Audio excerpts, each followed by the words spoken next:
ಆಷಾಢ ಶುಕ್ರವಾರಗಳು ಮತ್ತು ನಾಡದೇವತೆ ಚಾಮುಂಡೇಶ್ವರಿಯ ವರ್ಧಂತಿ ಎನ್ನುವುದು ಇಡೀ ಮೈಸೂರಿನ ಜನರ ಭಕ್ತಿ ಭಾವ, ಸಡಗರ ಸಂಭ್ರಮ, ಅನ್ನದಾನ ಹಾಗೂ ಸಮರ್ಪಣೆಯ ಸಂದರ್ಭ.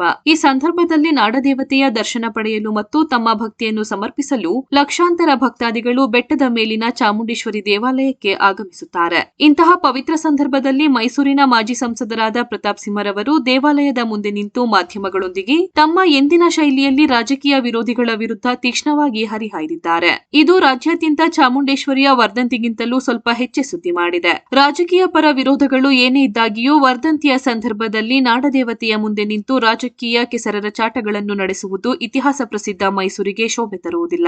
ಆದ್ದರಿಂದ ದಯವಿಟ್ಟು ರಾಜಕೀಯ ಕೆಸರರ ಚಾಟಕ್ಕೂ ಮೊದಲು ಸಮಯ, ಸಂದರ್ಭ, ಸ್ಥಳಗಳ ಬಗ್ಗೆ ಅರಿತುಕೊಳ್ಳುವ ಪ್ರಜ್ಞಾವಂತಿಕೆ ಬೆಳೆಸಿಕೊಳ್ಳಿ ಎನ್ನುವುದು ಪ್ರತಾಪ್ ಸಿಂಹ ಹಾಗೂ ಎಲ್ಲ ರಾಜಕಾರಣಿಗಳಲ್ಲಿ ಮೈಸೂರಿನ ಜನತೆ ಹಾಗೂ ಚಾಮುಂಡೇಶ್ವರಿಯ ಭಕ್ತರು ಮನವಿ ಮಾಡಿಕೊಳ್ಳುತ್ತಿದ್ದೇವೆ ಎಂದರು.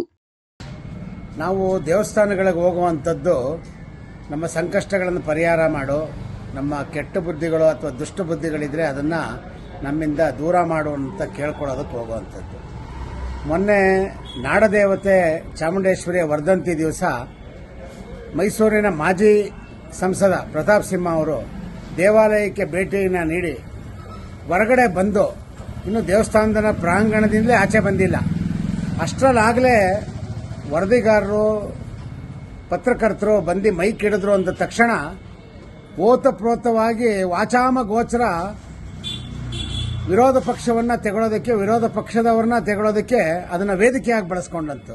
ಇದಕ್ಕೆ ನಿಜಕ್ಕೂ ಕೂಡ ಖಂಡನೀಯ. ಇದು ಒಂದು ಸಾಮಾನ್ಯ ಪ್ರಜ್ಞೆ ಇರಬೇಕು. ದೇವಾಲಯದ ಆವರಣದಲ್ಲಿದ್ದೀವಿ ನಾವು, ಇಲ್ಲಿ ನಾವು ಯಾವ ರೀತಿ ನಾವು ನಡ್ಕೊಳ್ಬೇಕು ಅಂತೇಳಿ.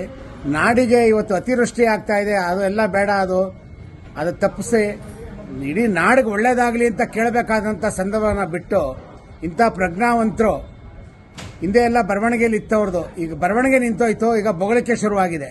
ಸೊ ನೀವು ವಿರೋಧ ಪಕ್ಷನ ಟೀಕೆ ಮಾಡೋದಕ್ಕೆ ಬೆಟ್ಟದಿಂದ ಕೆಳಗಿಳಿದು ಬಂದರೆ ಚೆನ್ನೈನ ಅಖಾಡ ಇದೆ, ದೇವರಾಜ ಅರಸು ವಿವಿಧೋದ್ದೇಶ ಅಖಾಡ ಇದೆ, ಅಲ್ಲಿ ನೀವು ಬೇಕಾದಂಥದ್ದು ಮಾಡ್ಕೊಳ್ಳಿ ನೀವು.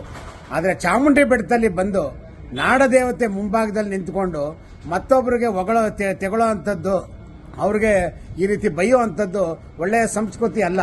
ಹಿಂದುತ್ವದ ಪ್ರತಿಪಾದಕರು, ಹಿಂದುತ್ವವನ್ನು ಉಳಿಸೋವಂಥವ್ರು ಅಂತೇಳಿ ಹೇಳೋವಂಥವ್ರು ನೀವೇ ಈ ರೀತಿ ನಡ್ಕೊಂಡಿದ್ದೆ ಆದರೆ ಬೇರೆಯವ್ರಿಗೂ ನಿಮಗೂ ಯಾವುದೇ ವಿಧವಾದಂಥ ವ್ಯತ್ಯಾಸ ಇಲ್ಲ ಅಂತೇಳಿ ತೋರಿಸುತ್ತೆ.